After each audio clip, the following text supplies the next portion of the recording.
Qué guapos os veo a todos. Y no miento, ¿eh? Ay, a veces es difícil distinguir entre la verdad y la mentira. Así que cada uno se coge, se queda con lo que más le gusta.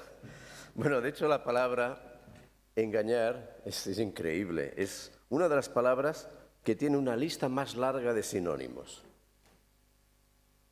Burlar, confundir, defraudar, embaucar, engatusar, estafar, timar, traicionar, ser infiel, mentir, faltar a la verdad, etcétera, etcétera, etcétera. No la he leído toda. El engaño básicamente consiste en dar a la mentira apariencia de verdad. Hacer creer a otra persona, por cierto, lo que no es. Qué guapa estás, cariño, esta mañana. Ay, perdón, ¿eh? No la miraba ella. En resumen, es lo opuesto a la verdad. Una práctica que solemos vestir de piedad. Seguro que habéis escuchado algunas de las muchas frases de nuestro refranero, como estas. No está mal una mentira cuando defendemos con ella una buena verdad. ¿Os suena? Hay circunstancias en que una mentira es el más santo de los deberes. Di de vez en cuando la verdad para que te crean cuando mientas. De hecho, esta es la frase que tenéis aquí en el maná. Y yo no sé si os habéis fijado en la foto. ¿Os habéis fijado en la foto? ¿Qué os parece esta foto? No todo es lo que parece. Si os habéis fijado en la foto, es todo un engaño óptico. No es real. Desde el señor que está ahí, agachado pescando, hasta el río, hasta el pez, es un dibujo en el suelo. Alguien dijo, el pecado emplea muchos instrumentos, pero la mentira es un mango que se adapta a todos. En la vida de la familia de Jacob hubieron muchos engaños, pero uno en especial lo sumió en una depresión y convirtió a su hijo menor en esclavo. Un esclavo que llegaría a convertirse en el hombre más poderoso de Egipto después del faraón. Hoy veremos cómo lo crucial en la vida casi siempre reside en la manera en la que enfrentamos y reaccionamos a lo que nos ocurre. El capítulo 37 de Génesis nos relata cómo José fue vendido por sus hermanos. Voy a leer algunos versículos. Capítulo 37, vamos a empezar en el versículo 2. Esta es la historia de la familia de Jacob.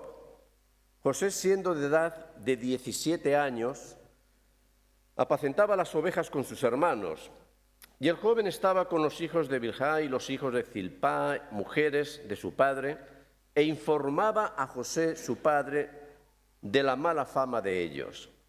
Llamaba a Israel a José más que a todos sus hijos, porque lo había tenido en su vejez, y le hizo una túnica de diversos colores. Y viendo sus hermanos que su padre lo amaba más que a todos sus hermanos, le aborrecían y no podían hablarle pacíficamente. Y soñó José un sueño, y lo contó a sus hermanos, y ellos llegaron a aborrecerle más todavía. Ciertamente, una familia disfuncional. Unos hermanos que no tenían buena fama. El más joven, José, el mayor, vamos a empezar por el mayor. El mayor, Rubén, que había cometido incesto con la concubina de su padre. El más joven, José, que se dedicaba a contar al padre todo lo que los hermanos decían. Esto tiene una palabra, ¿verdad?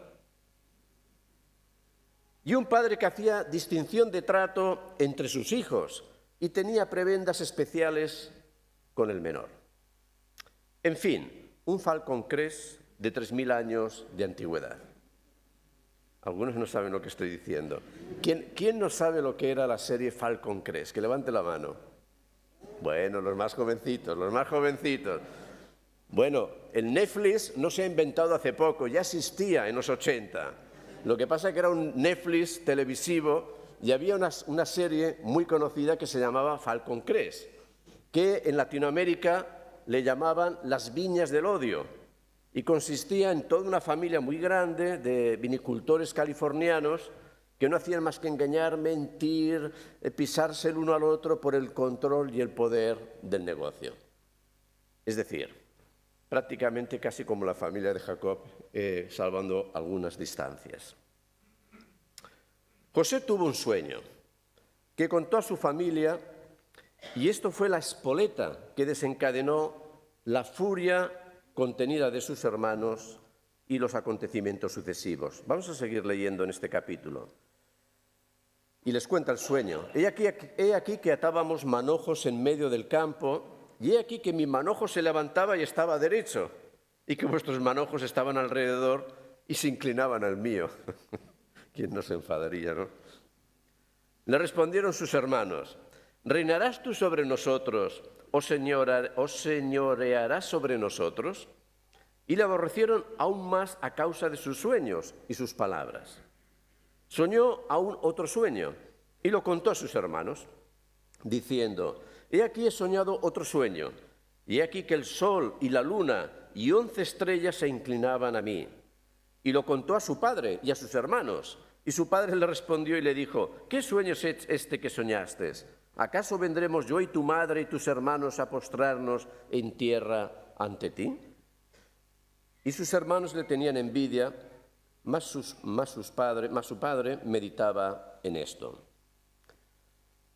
Sus 10 hermanos decidieron matarlo. Ya no aguantaban más. Decidieron matarlo. Pero finalmente sabéis que lo vendieron por 20 piezas de plata a un grupo de ismaelitas que lo llevaron como esclavo a Egipto. Y a su padre le hicieron creer por engaño que una fiera salvaje lo había devorado. Lo interesante para mí es que 20 años después aquel sueño se hizo realidad. Y luego os voy a decir qué es lo que es interesante de esto. José se había convertido 20 años después de ser vendido en el señor de la tierra. Solo Faraón tenía autoridad sobre él. En su mano estaba dar la vida o el quitarla. A él venían de todas las partes de la tierra inclinándose ante él y buscando su ayuda. Aunque los hermanos lo ignoraban, el sueño de su hermano no era para su humillación. Todo lo contrario, el sueño de José era para bien. Fijaros lo que os digo, os leo lo que pone en Génesis al final, capítulo 50. Vosotros pensasteis mal contra mí, les dice José a sus hermanos, mas Dios lo encaminó a bien, para hacer lo que vemos hoy, para mantener en vida a mucho pueblo. 20 años habían transcurrido entre el sueño y el mismo convertido en realidad. Y lo fácil y lo bonito de la historia es quedarse con el final. Pero verdaderamente lo crucial es lo que acontece en el medio. Esto es lo crucial, lo que ocurrió durante aquellos 20 años. Esto es lo crucial. Yo creo que el éxito de la vida de José no fue que llegase a convertirse en el hombre más poderoso de Egipto, sino la forma en la que vivió durante esos 20 años llenos de injusticias y desafíos. Ese fue el secreto. Si no hubiera sido por su capacidad de hacer frente a las dificultades que tuvo que vivir por causa de un engaño, con toda seguridad no hubiera llegado a donde llegó. Los problemas y las disputas familiares llevaron a José a convertirse en un esclavo, pero en lugar de hundirse, supo superar aquella situación. Yo soy de los que creen que las circunstancias que nos tocan vivir no son determinantes, no dictan nuestra vida, ni nuestro futuro, pero sí lo marcan. Suele ocurrir, pero no siempre es así, que lo que uno ha vivido y aprendido en el seno de su familia tiende a imitarlo. Una madre alcohólica afectará al feto, pero no por esto este niño está condenado a ser un alcohólico, aunque sí heredará toda una serie de problemas que tendrá que enfrentar. Ojo con nuestras acciones, ojo con lo que hacemos, porque siempre, aunque creamos que no, tienen un coste, un precio a pagar por alguien, pero un precio a pagar. Los pecados de los padres no los heredan los hijos, pero sí sus consecuencias. Los pecados de los hijos no los cometen los padres, pero sí sufren sus resultados. Yo no creo en el determinismo genético, pero sí en su influencia. Dios nos ha creado a cada uno de nosotros a su imagen y semejanza, por tanto, con la capacidad de decidir libremente. La vida puede ser muy dura, pero lo más triste de todo es malograr nuestro futuro con nuestras decisiones o no decisiones. Una pareja que conocimos hace años y a los que intentamos ayudar, apoyar, estuvieron a punto de autodestruirse. Su vida, su relación matrimonial y su familia se vieron desafiadas por un trauma. Ella, que estaba atendiendo al psicólogo, fue consciente de algo que tenía escondido en lo más profundo de su mente. De niña había sido abusada por un familiar, su propio padre. Cuando esto se hizo real en su mente, porque lo tenía escondido, cuando se hizo real en su mente, su mundo y su vida se hundieron. Su matrimonio se vio afectado, sus hijos sufrían y ella estuvo al borde del suicidio, incapaz de superar su pasado que había estado oculto en su mente por 27 años. Este gran drama que sufrió la estaba destruyendo. Drama, injusticia, no tiene nombre, ¿no? La estaba destruyendo. Finalmente, por hacer la historia corta, supo encontrar fuerzas en Dios para dar una respuesta adecuada que solamente ella podía dar a aquella aberración que sufrió. Hoy siguen siendo una familia unida que camina hacia adelante, eso sí, con cicatrices profundas en la piel que se ven. Nuestras familias o amigos pueden herirnos hondamente, pero las heridas, si se tratan bien, cicatrizan. Aunque depende de su profundidad, pueden quedar marcas en la piel, pero cicatrizan. José estuvo a punto de repetir los mismos errores familiares. Mintió ocultando su verdadera identidad a sus hermanos cuando se presentaron ante él y engañó deliberadamente acusando de ladrón a Benjamín. Todo ello para obligar a que trajeran a su padre a su presencia. Al final ya sabéis cómo termina la historia. José decidió, y aquí está la clave, decidió no seguir por el mismo camino del engaño. Decidió romper con la mentira, que estaba arraigada en su familia, y decidió hablar la verdad.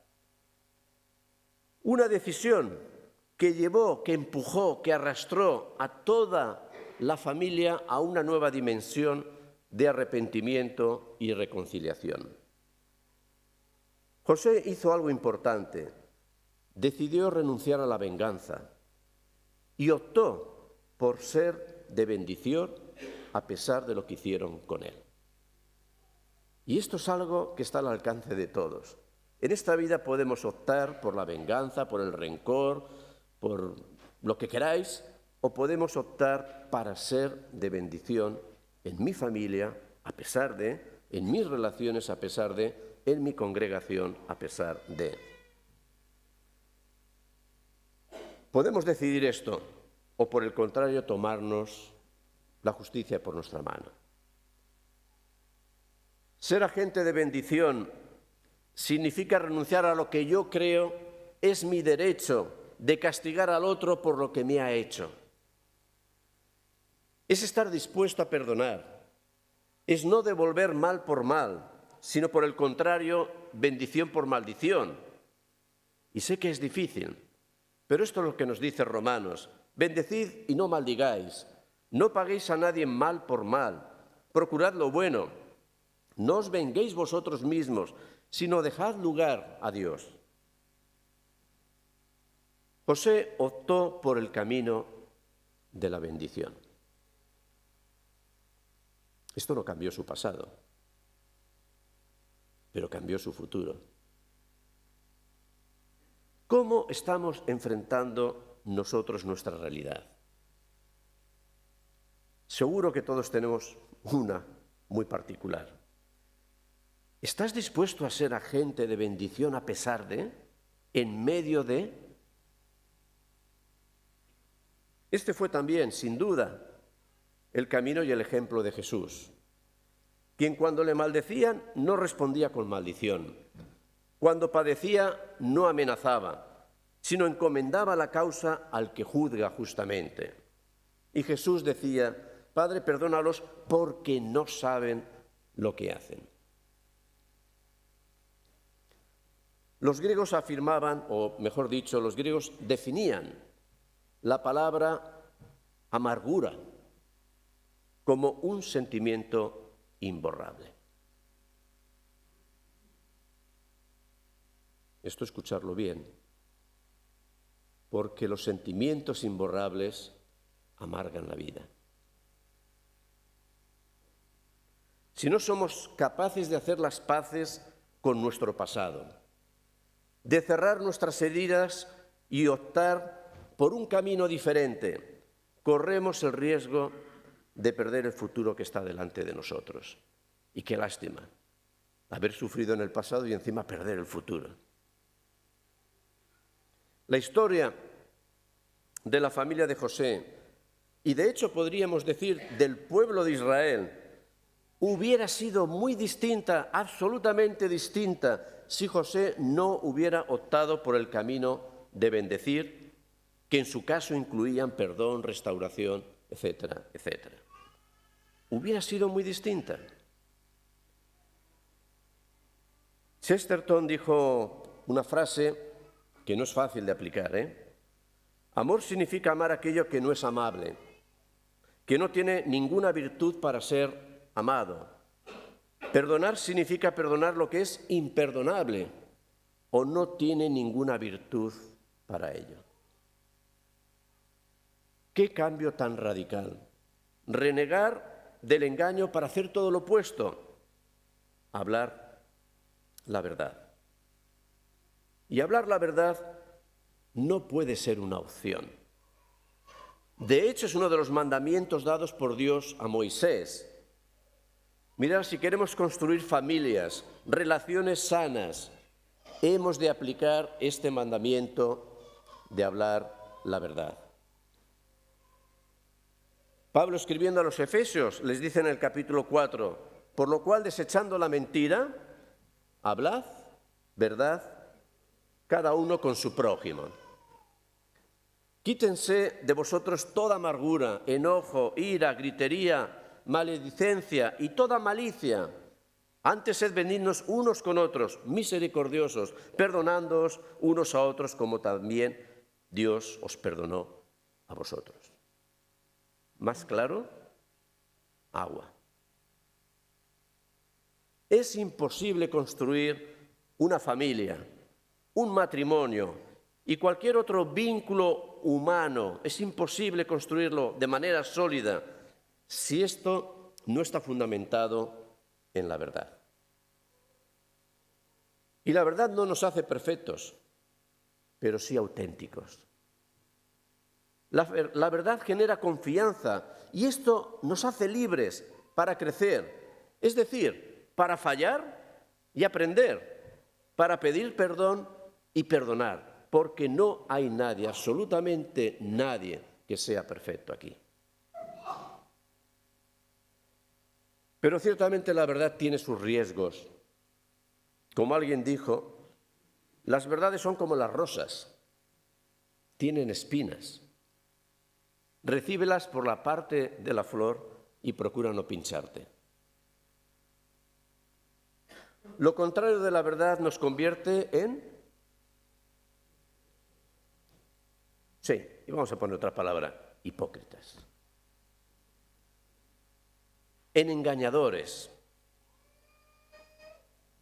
Lutero afirmaba, una mentira es como una bola de nieve. Cuanto más tiempo se hace rodar, más grande se vuelve. La mentira no solo daña nuestra vida, sino también la de los otros. Lo curioso es que también se puede engañar guardando silencio. ¿Os habéis dado cuenta que se puede engañar guardando silencio? Y puede que esta sea la forma más corriente. Es la amenaza de las cosas que no se dicen, pero se huelen. Por tanto, como nos exhorta Pablo, sea con palabras o en silencio, abandonemos la mentira. Aprendamos, y es un proceso, aprendamos a hablar la verdad. Esto es lo que hizo José con sus hermanos. Se quitó sus ropas nobles y se acercó a ellos. Es decir, se bajó de su posición de autoridad a ponerse al mismo nivel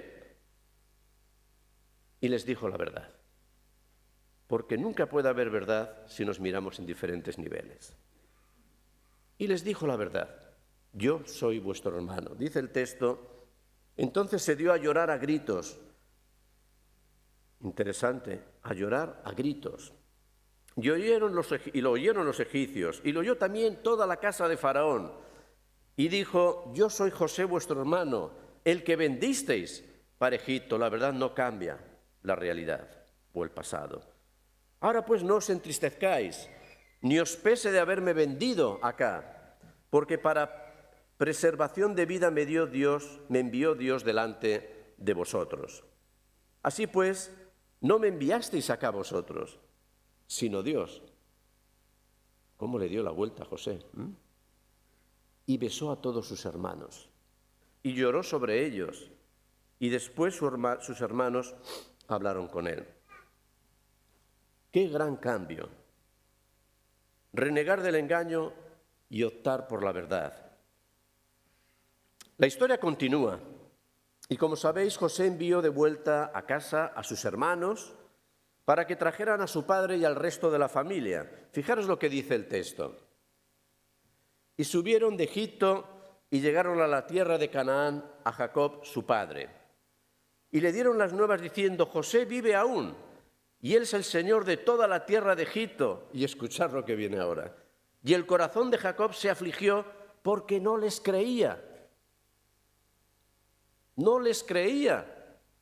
Y es que cuando estás rodeado del engaño y la mentira, es difícil ver la verdad cuando te la dicen. Es como si nuestros hijos nos oyen decir de forma continuada mentiras. El concepto de verdad queda relativizado. Pero ellos, continúa el texto, pero ellos le contaron todas las palabras de José que él les había hablado. Y viendo Jacob los carros que José enviaba para llevarlo, su espíritu revivió. Jacob tuvo que ver para poder creer. Tuvo que ver los carros.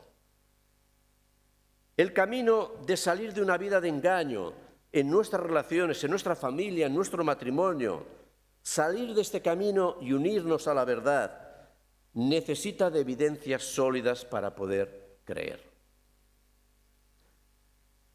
Esto ocurre en todos los conflictos de relaciones.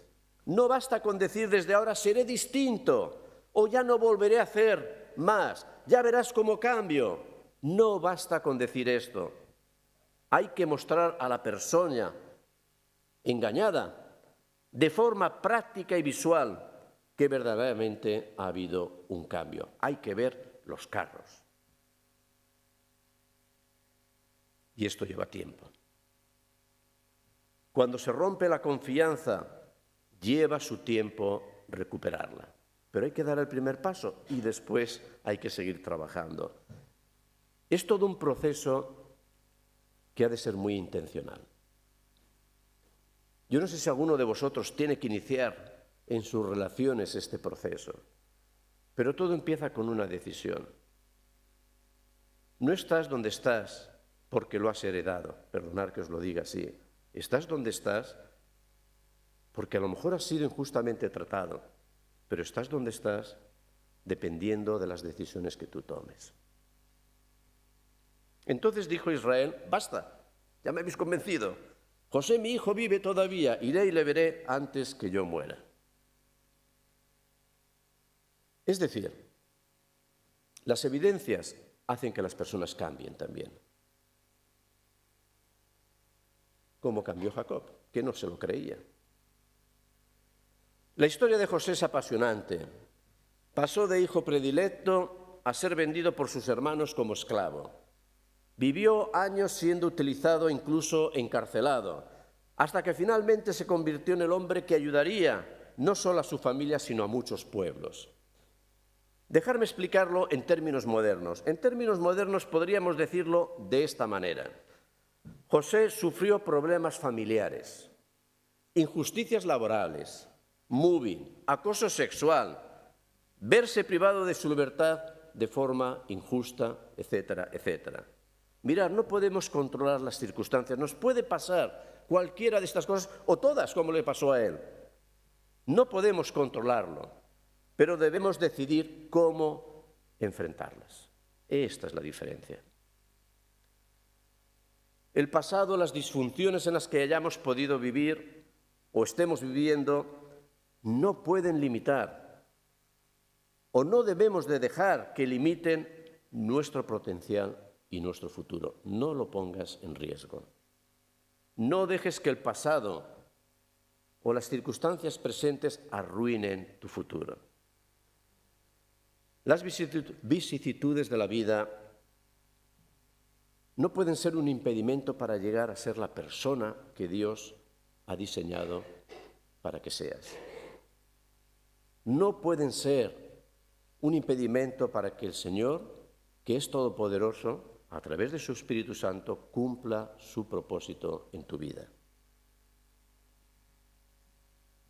Mi futuro dependerá del camino y las decisiones que yo escoja, y de nadie más.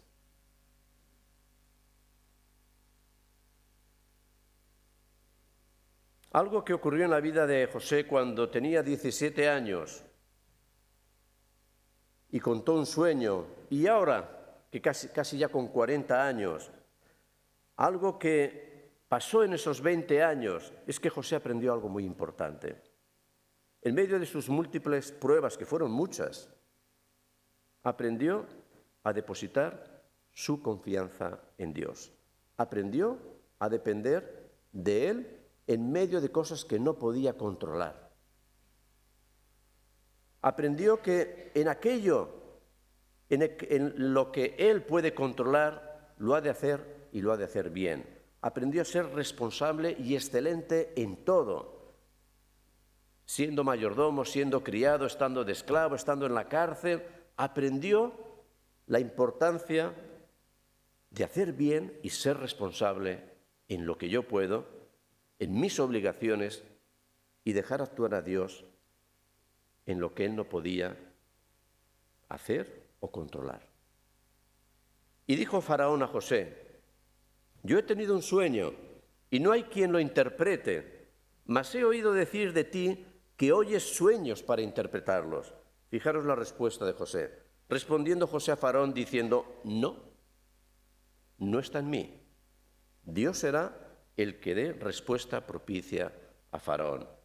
No está en mí, no soy yo, no es mi capacidad, no es mi mérito, no es mi poder. Es Dios y solo Dios. Él es quien dará respuesta a Faraón. La presencia el protagonismo de Dios en la vida de José, que fue creciendo durante estos 20 años de cautiverio, eran evidentes. Así lo reconoció Faraón. ¿Acaso hallaremos a otro hombre como este en quien esté el Espíritu de Dios? Fue José quien al final de su historia dijo estas palabras increíbles. ¿Acaso estoy yo en el lugar de Dios? Y aquí podríamos meter páginas de lo que quiere decir esta pregunta. ¿Acaso estoy yo en el lugar de Dios para decidir lo que me puede pasar, lo que no, lo que tengo que experimentar o lo que no, las relaciones que tengo o las que no? ¿Acaso estoy yo en el lugar de Dios? Vosotros pensasteis mal contra mí, pero Dios lo encaminó a bien. Esta era la convicción de José. Para concluir, dejadme decir que nuestro pasado, presente y futuro están anclados, si así lo creemos y lo queremos y lo decidimos, están anclados en la seguridad que nos da un Dios que nos ama profundamente y personalmente, que no se le escapa ni un solo detalle, que sabe todo lo que acontece. Dejadme terminar con este texto de Romanos que lo resume muy bien. Porque somos más que vencedores por amor, porque somos más que vencedores por medio de aquel que nos amó. Y nada, absolutamente nada de lo creado podrá separarnos del amor de Dios. Que el Señor os bendiga.